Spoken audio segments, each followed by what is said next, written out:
नमस्कार, आदाब, सत श्री अकाल और अस्सलाम वालेकुम। मैं हूं मोहम्मद अहमद काज़मी, लेकर आया हूं आपका पसंदीदा कार्यक्रम आपके रूबरू। इस कार्यक्रम में हम आपको बहुत से इश्यूज़ की डिटेल्स तक लेकर के जाते हैं, जो ख़बरें आप तक आती हैं उससे आगे तक लेकर के जाते हैं। भारतीय जनता पार्टी और प्रधानमंत्री नरेंद्र मोदी अक्सर गुजरात मॉडल की बात करते हैं, लेकिन गुजरात मॉडल क्या है वो अलग अलग तरीके से हमारे सामने आ चुका है।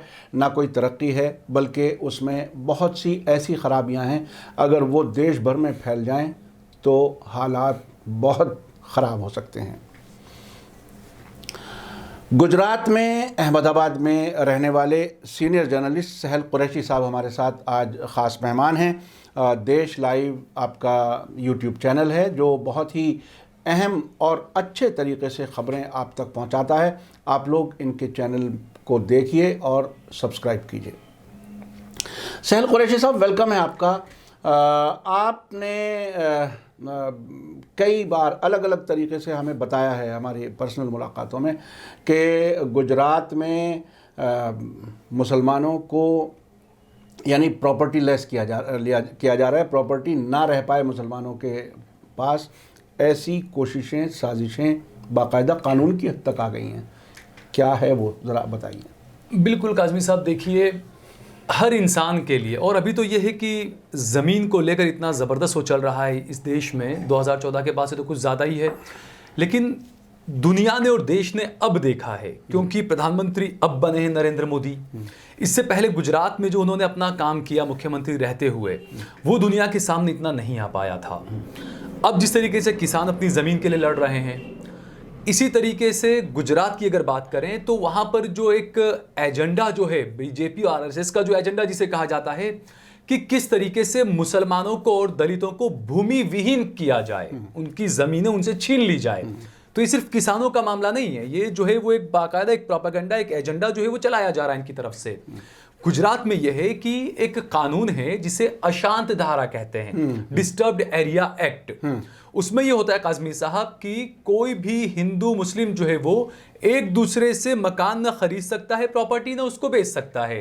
अच्छा, मैं आगे बढ़ने से पहले, डिस्टर्ब्ड एरिया एक्ट जो है आमतौर पर मुल्क में अब से पहले उन एरियाज को कहा जाता है जो डिस्टर्ब्ड होते हैं, यानी फसाद होता है, कोई हंगामा होता है। ये पीसफुल सिचुएशन में डिस्टर्ब्ड एक्ट लगाया जा रहा है। बिल्कुल यही बात ये है, बहुत इंपॉर्टेंट है। बिल्कुल। एक तरफ प्रधानमंत्री नरेंद्र मोदी ये कहते हैं कि भाई मैं जब गुजरात का मुख्यमंत्री बना उसके बाद से कभी वहां दंगे नहीं हुए, तो इसका मतलब तो वहां पर आप बता रहे हैं कि गुजरात मॉडल बहुत अच्छा है आपका, तो फिर आपको वहां डिस्टर्ब एरिया की जरूरत क्या है आपको, जब इतनी शांति वहां पर है सब। तो दूसरा ये कि बीजेपी की तरफ से बार बार ये कहा जाता है कि भाई ये जो डिस्टर्ब्ड एरिया एक्ट है ये कांग्रेस लेकर आई थी। तो ठीक है, मैं ये कहूंगा काज़मी साहब कि ठीक है, चलिए कांग्रेस लेकर आई थी, इस बात को हम मानते हैं। भाई 370, हालांकि कश्मीर का मामला है, अलग मामला है, वो अलग मसला है, लेकिन 370 जब आपने हटाई तो वहां पर आपने दुनिया को क्या दिखाया कि भाई यहां पर कश्मीरियों के अलावा कश्मीरी पंडित जो हिंदू हैं वो भी मकान खरीद सकते हैं, देश का कोई भी जाकर वहां मकान खरीद सकता है। तो कश्मीर में आपका जो है वो बिल्कुल अलग नीति पे आप चल रहे हैं कि वहां पर कोई भी मकान खरीद सकता है, जबकि आपके खुद के गुजरात में आप ये कर रहे हैं कि गुजरात का जो बाशिंदा, वहां का जो रहने वाला है, वो खुद अपने पड़ोस के हिंदू भाई का मकान नहीं खरीद सकता, या हिंदू मुसलमान का भी नहीं खरीद सकता, नहीं बेच सकता है। और एक बाकायदा, अब काज़मी साहब देखिए कुछ मिसालें ऐसी भी है कि कई लोग ऐसे होते हैं, आप देखें ऐसे हर जगह पर लोग होते हैं कि बड़ा पॉश कॉलोनी होती है, लेकिन वहां पर एक दो मकान ऐसे खंडर टाइप होते हैं, क्योंकि भले पॉश कॉलोनी में उनके मकान है लेकिन वो गरीब होते हैं, उनके पास में कुछ होता नहीं है। वो कॉलोनी शुरू में गरीबों की थी, बाद में पॉश हो गई। लेकिन कुछ लोग उसमें एक तो हैं जो अब भी गरीब हैं बेचारे, अब उनके पास में मकान बनाने के लिए पैसा नहीं है, अब उनके घर में बेटी है, उनकी बेटियों की शादी, ये बहुत बड़ी बात है। ये लोगों को सोचना चाहिए, इस पर गौर करना चाहिए कि वहां पर गुजरात के अंदर कई हिंदू लड़कियों की जो जवान हो चुकी है बेचारियां, उनकी शादी नहीं हो पा रही है क्योंकि उनका मकान मुस्लिम इलाकों में है, वो मकान बेच नहीं पा रहे हैं। और जब रिश्ता लेकर कोई आता है हिंदू लड़की के घर में, तो उसे ये कहता है कि आप तो मुसलमानों के इलाकों में रहते हैं, हम आपको हमारी बेटी नहीं देंगे आप, या हम आपकी बेटी को लेंगे भी नहीं। तो इस तरह का ये मामला है। तो ये सिर्फ ऐसा नहीं है कि ये जो कानून लेकर आए इससे सिर्फ मुसलमानों को मैं उसी पे आना चाह रहा था कि अगर हिंदू भी मुसलमान की प्रॉपर्टी नहीं खरीद सकता तो हिंदुओं के लिए भी तो प्रॉब्लम है, नुकसान है। बिल्कुल। तो बुनियादी तौर पर इससे ये अंदाज होता है कि बीजेपी का जो एजेंडा है वो सिर्फ और सिर्फ नफरत फैलाने का नफरत है, फैलाना। हिंदुओं की हमदर्दी नहीं है इसमें। बिल्कुल नहीं है, क्योंकि देखिए इनके जितने भी जो कानून जिस तरह के लेकर आए हैं, इसमें ये सिर्फ दिखावा करते हैं हिंदुओं की हमदर्दी का, लेकिन हिंदू भाइयों को भी इसका बहुत ज्यादा नुकसान हो रहा है। काजमी साहब, मुसलमान इलाकों से वो बेचारे मकान बेच नहीं पाते हैं, यहां तक कि किराए पर भी नहीं दे पाते हैं वो लोग मुसलमानों को, और इसीलिए ये जो होते हैं बेचारे उस मुस्लिम इलाके को छोड़कर कहीं और जा जाकर किराए के मकान पर ये हिंदू भाई रह रहे हैं मेरे, और ये मकान खाली छोड़ना पड़ता है, इनको खाली छोड़ना पड़ता ना है, किराए पे दे सकते, ना बेच सकते। बिल्कुल, और वो खंडर पड़ा हुआ है उनका मकान, तो इस वजह से ऐसा नहीं। अच्छा, दूसरा इसमें एक और ये मामला है कि जब कोई अगर हिंदू को, मुसलमान को अगर मकान खरीदना बेचना है तो उसके लिए एक बड़ा कानूनी प्रक्रिया उसमें चलती है, उसमें डीएम, कलेक्टर वगैरह का सबका परमिशन लेनी पड़ती है, एक हाई लेवल कमेटी बैठती है, वो डिसाइड करती है कि आप मकान बेचेंगे या नहीं बेचेंगे। ये तो वैसे भी लिबर्टी खत्म है, बिल्कुल, यानी जो पर्सनल लिबर्टी होती है वो खत्म कर दी गई है गुजरात में। तो इसमें फिर कैसा मॉडल है ये? अगर देश भर के लोगों की ये आज़ादी ख़त्म कर दी जाए कि आप अपना मकान, अगर आप मुसलमान हैं तो हिंदू को नहीं बेच सकते, हिंदू हैं तो मुसलमान को नहीं बेच सकते, ना ख़रीद सकते, तो आखिर ये घेटोइज़्म बनाने की तैयारी भी है, और ये जो नई नस्लें आएंगी उनकी ज़रूरतें कैसे पूरी होंगी? बिल्कुल, देखिए काज़मी साहब, असल में यही है कि जब इन्होंने कहा था कि मैं गुजरात मॉडल पूरे देश में लागू करूंगा, लोगों को तो पता नहीं था कि गुजरात मॉडल है क्या। असल में यही वो नफरत का मॉडल है जो ये लागू कर रहे हैं। इसी तरह इन्होंने कहा था कि मैं चौकीदार हूं, अब लोगों को पता नहीं था ये अंबानी अदानी के चौकीदार हैं। तो इसी तरीके से इनका जो काम है, जो आने वाली जो नस्लें हैं उनके लिए, देखिए एक बात है काज़मी साहब कि अगर अब भी लोगों को समझ में नहीं आया, क्योंकि देखिए सरकारें आती जाती रहती है, अब उसमें आप हिंदू मुसलमान में जो जिन लोगों को समझ में नहीं आ रही चीज़ों को, जो लोग इस मसले को नहीं उठा रहे हैं, कल उठकर उनको भी परेशानी होने वाली है। एक बात मैं आपको बताता हूं, जैसे अहमदाबाद में एक इलाका है पालड़ी, वहां पर एक वर्षा फ्लैट था, सबसे ज्यादा ये जो अशांत धारा डिस्टर्ब्ड एरिया एक्ट जो है उसी को लेकर सबसे ज्यादा सुर्खियों में आया था। वर्षा जो फ्लैट बना था वहां पे तमाम वो जमीन ऐसे ही थी, अशांत धारा का ही वो मामला था। वहां पर बिल्डर ने फ्लैट बना दिए, मुसलमानों को फ्लैट बेच दिए, उसके बाद में कलेक्टर ने उस पर बहुत ज्यादा कानूनी पेचीदगी सारी डाली, और उसको आने, क्योंकि सारे मुसलमान रह रहे थे उसके अंदर, तो बहुत ज्यादा वहां पर वो करने की कोशिश की। लेकिन बिल्कुल ऐसा ही एक मामला एक अहमदाबाद का वेजलपुर इलाका है, जो पूरा बहुसंख्यकों का, क्या हिंदू पूरा डोमिनेटेड इलाका है वो, वहां पर भी एक ऐसा मामला था। अब आप सोचिए कि वहां पर जो है वो सानिध्य हार्मनी नाम का एक फ्लैट बनाया एक बिल्डर ने, उस जमीन को लेकर कोर्ट में केस चल रहा है। एक एक्टिविस्ट है दानिश कुरैशी, उन्होंने जो है वो हाईकोर्ट का दरवाजा खटखटाया इसे लेकर, उन्होंने कलेक्टर को जाकर सारे डॉक्यूमेंट्स दिए कि भाई ये जो जमीन है जिस पर आप जो बिल्डर परमिशन मांग रहे हैं, ये डिस्टर्ब्ड एरिया एक्ट का है मामला, और दूसरा इसमें कुछ कानूनी दावपेच भी चल रहे हैं, इसलिए आप इन्हें परमिशन न दें। लेकिन उसके बावजूद चूंकि वो बिल्डर हिंदू था, अब वहां पर कलेक्टर ने क्या लेन देन हुआ या क्या हुआ उसमें हम नहीं जाएंगे, लेकिन बहरहाल ये हुआ कि उस जमीन पर उस बिल्डर को फ्लैट बनाने की परमिशन दे दी गई। तो यहां पर साफ पता चलता है किस तरह का डिस्क्रिमिनेशन जो है, क्या कि एक मुस्लिम इलाके में जब फ्लैट बना, एक मुसलमानों के लिए जब फ्लैट बना, तो वहां पर कलेक्टर ने खुद ने जो है वो पहुंचकर ज्यादा उसमें पेचीदगी पैदा करने की कोशिश की। लेकिन यही अगर वेजलपुर में हुआ तो वहां पर कलेक्टर साहब खुद परमिशन दे रहे हैं, तो इसका मिसयूज जो है वो ऊपर लेवल से भी हो रहा है। अब दूसरा जमीन कहीं हिंदुओं को फेवर किया जा रहा है, बिल्कुल, यानी जहां मुसलमानों का है बस वहीं पर प्रॉब्लम। मैं आपको अपना खुद का एक मामला बताता हूं काज़मी साहब, कि मैं जब दिल्ली से अहमदाबाद गया, दोबारा शिफ्ट हुआ वहां पर, तो मुझे ये था कि शुरुआत में एक बाइक ले ली जाए।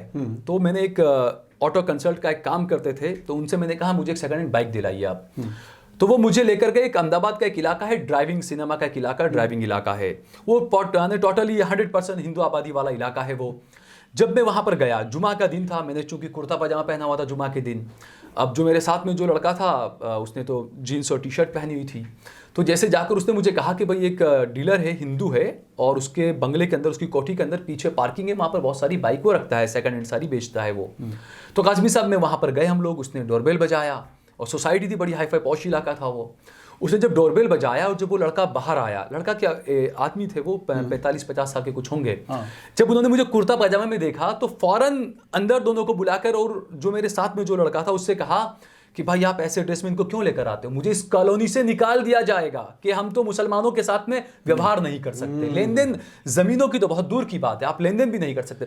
ये हकीकत है गुजरात की।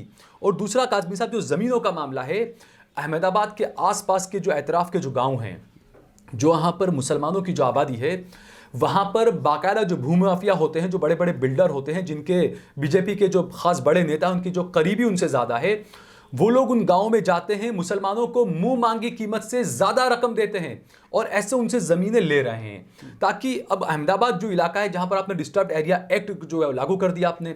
अब मानिए काज़मी साहब कि अगर मैं हूँ, हम मान लीजिए हम 5, 6, 7 भाई हैं अगर, और हमें अगर मकान कम पड़ रहा है, हमें पड़ोस का मकान खरीदना है, हम नहीं खरीद पाएंगे क्योंकि डिस्टर्ब्ड एरिया एक्ट वहाँ पर हमको लगता है। अब ऐसी सूरत में ये होगा कि हमें कहीं और जाना पड़ेगा मकान लेने के लिए, लेकिन अहमदाबाद में अब कहीं जगह बची नहीं है और कहीं जब मिलेगा ही नहीं तो लेंगे तो कहाँ जाएंगे। अब उसमें ये हो रहा है काज़मी साहब कि मुसलमानों को मजबूरी में, जैसे जुहापुरा एक इलाका है, असदुद्दीन ओवैसी साहब काफ़ी उसकी आवाज़ उठा चुके हैं पार्लियामेंट के अंदर, मजबूरी में मुसलमानों को वहाँ जाना पड़ता है। लेकिन जो जुहापुरा का जो इलाका है वहाँ पर भी जैसे अपना ओखला जो है, बिल्कुल इसी तरीके की ज़मीनें हैं वहाँ पर कि मुसलमानों को मजबूरी में वो पैसा डालना पड़ता है, कब वहाँ बुलडोजर फिट जाए उसका कुछ वो नहीं है। यानी किस तरीके से मुसलमानों को बिना घर के किया जाए, भूमि विहीन किया जाए, ये पूरी साजिश चल रही है। और आने वाले वक्त में अगर पार्लियामेंट ने भी जो है वो ऐसा कानून अगर मोदी और अमित शाह ले आए तो मुझे कोई हैरानी नहीं होगी इसमें, क्योंकि यही उनका गुजरात मॉडल है, जिसे वो लाना चाह रहे हैं। चूंकि अब से पहले जितने भी ये कानून लाए हैं, चाहे वो CAA, NRC या ये किसान वाला बिल आया या GST आया, इसमें किसी से मशवरा तो करते नहीं, बिल्कुल नहीं, शायद अच्छा मैं चूंकि इंटरनेशनल अफेयर्स को ज़रा देखता हूँ कुछ नज़दीक से, और अमेरिका और इजराइल का जिस तरह से दुनिया भर में उसमें तो महारत है आपकी इंटरनेशनल, तो उसमें तो मैं ये समझ रहा हूँ कि चूंकि RSS BJP के इजराइल से ताल्लुकात बहुत नज़दीक हैं नज़रियाती तौर पर, सिर्फ एक मुल्क के तौर पर नहीं, नज़रियाती तौर पर। तो क्या ये सब कुछ वहाँ से सीख के आए? दूसरी बात, मुसलमान हिंदुस्तान में, भारत में दूसरी सबसे बड़ी आबादी है, यानी सेकंड लार्जेस्ट कम्युनिटी है। उतनी बड़ी कम्युनिटी को, इसे चाहे 20 करोड़ कहिए या 15 करोड़ चाहिए कहिए, 17 करोड़, जो भी आप कहें, सबसे बड़ी दूसरी आबादी है।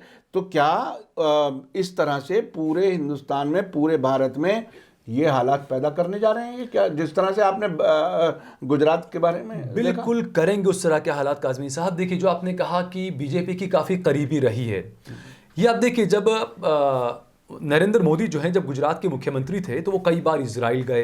इजराइल का सबसे ज़्यादा पैसा जो है बताया जाता है गुजरात में इन्वेस्ट किया गया है। तो एजेंडा जो है वो इजराइल का और बीजेपी का एक ही एजेंडा है कि किस तरीके से मुसलमानों को परेशान किया जाए। और जैसे मैंने कहा कि जब 2014 के वक्त, जब 2013 में जब मोदी को कैंडिडेट बनाया गया प्रधानमंत्री का, उस वक्त मैं जिस चैनल में काम करता था, वहाँ के जो बड़े एंकर थे, जो हमारे संपादक वगैरह थे, मैं उनसे भी ये बातें कहा करता था कि देखिए, गुजरात में ऐसा एक कानून है, उसके लिए आवाज़ उठानी चाहिए।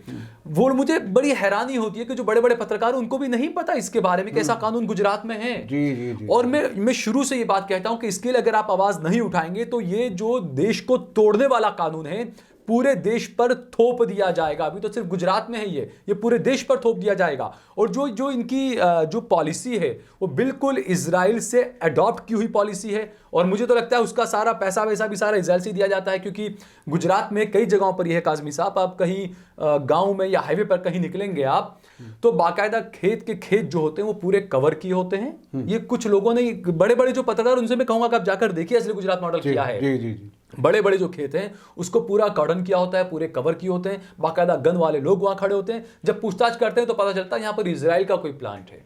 ये गुजरात की बात बता रहा हूं मैं। बिल्कुल। तो ये जो है इनका अभी तो सिर्फ गुजरात तक ही है ये।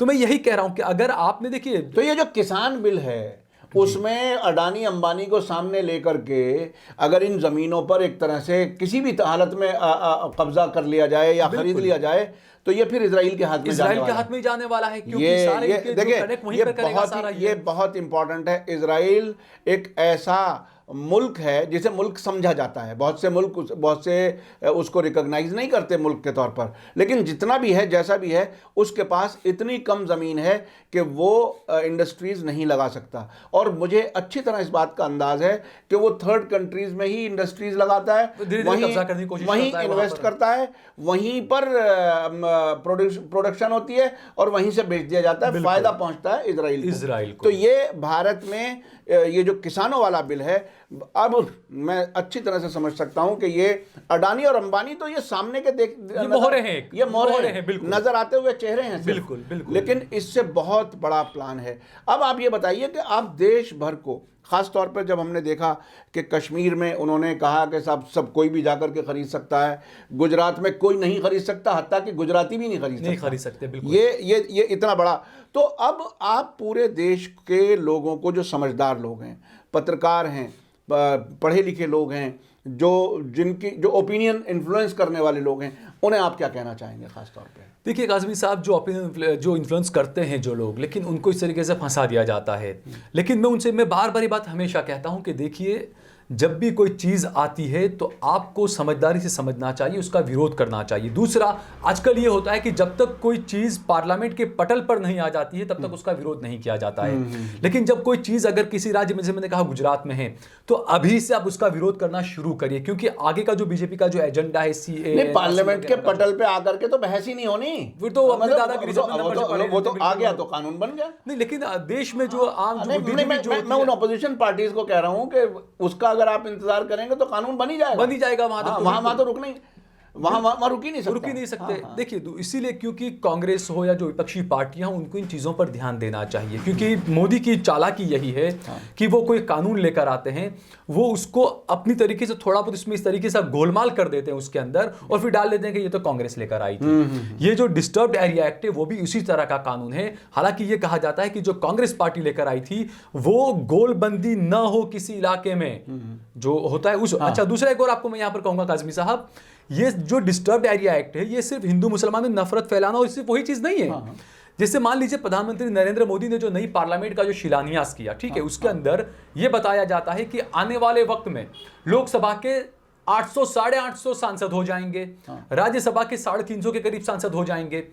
अब ये जो डिस्टर्ब्ड एरिया एक्ट जो है देश में मोदी इसलिए लाएंगे काज़मी साहब, क्योंकि गुजरात की 26 सीटें हैं। अब जो डिस्टर्ब्ड एरिया एक्ट, इनका इतना जबरदस्त गणित होता है बाकायदा एक एक ब्लॉक को लेकर, कि डिस्टर्ब्ड एरिया एक्ट के तहत मान लीजिए एक कोई इलाका है, वहां पर मान लीजिए कांग्रेस का सांसद जीतता है, वो कांग्रेस का सांसद अगर 10,000 वोटों से जीतता है, तो किस तरीके से उस 10,000 वोटों को, जो मुस्लिम झुग्गी झोपड़ियां हैं, डेवलपमेंट के नाम से उनको वहां से हटा दिया जाए। जैसे अहमदाबाद का रिवर फ्रंट, जिसे नरेंद्र मोदी आजकल बहुत मीडिया में बेचते हैं, पूरी दुनिया में बेचते हैं, उस रिवर फ्रंट के अंदर तकरीबन 15,000 झुग्गी झोपड़ियां थी।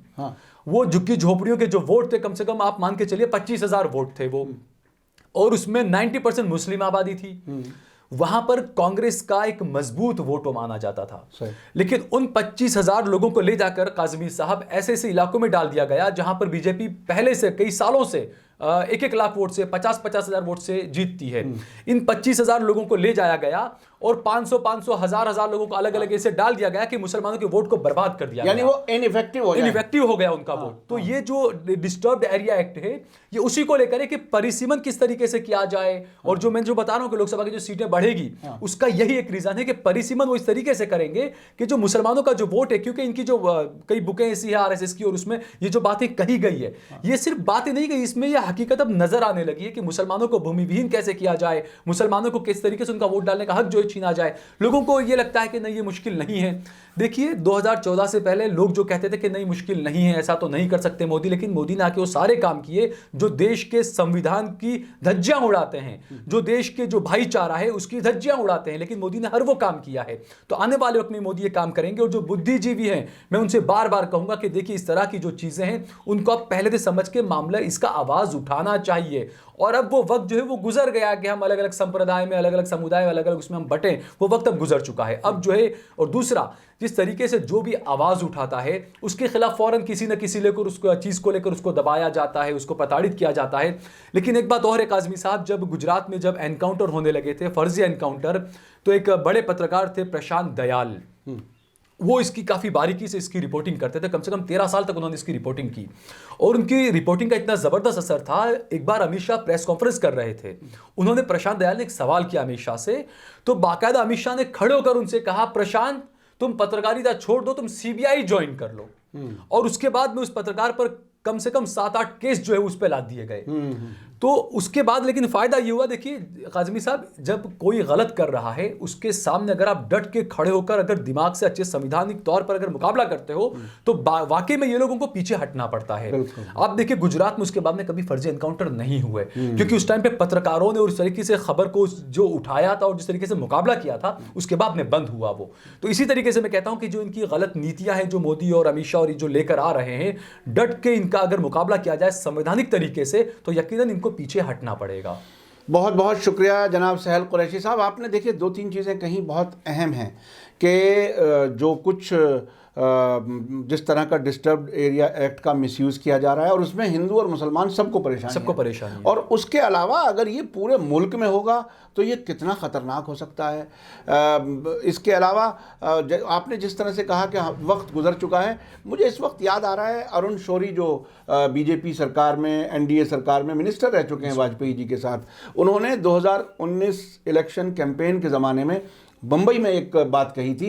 उन्होंने कहा अपोजिशन लीडर्स को मिल जाना चाहिए और सारे पुरानी रंजिशें और इख्तलाफ भूल जाएं, बल्कि उन्होंने कहा कि फ्यूचर के बारे में भी भूल जाएं, इकट्ठे हो जाएं। बिल्कुल। तो ये बीजेपी में बैठा हुआ आदमी इस हद तक कह चुका है, जो सहल कुरैशी साहब कह रहे हैं कि वक्त गुजर रहा है, बहुत तेज़ी से गुजर रहा है।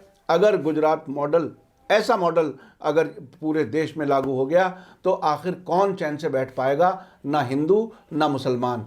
देश में नफ़रत फैलाने वाले लोग हमेशा समाज के लिए, देश के लिए नुकसानदेही हो सकते हैं, दोस्त नहीं हो सकते। दो भाइयों में बांटने वाला, नफ़रत फैलाने वाला कभी इन भाइयों का दोस्त और हमदर्द नहीं हो सकता। इसी के साथ मुझे दीजिए इजाज़त। धन्यवाद, शुक्रिया, जय भारत, जय हिंद। मीडिया स्टार वर्ल्ड के और वीडियो देखने के लिए हमारे चैनल को सब्सक्राइब करें और सीधे नोटिफिकेशन पाने के लिए बेल आइकन दबाएं। और अगर हमारी खबर सच्ची और अच्छी लगे तो अपने व्हाट्सएप, इंस्टाग्राम, फेसबुक और ट्विटर अकाउंट पर ज़रूर शेयर करें।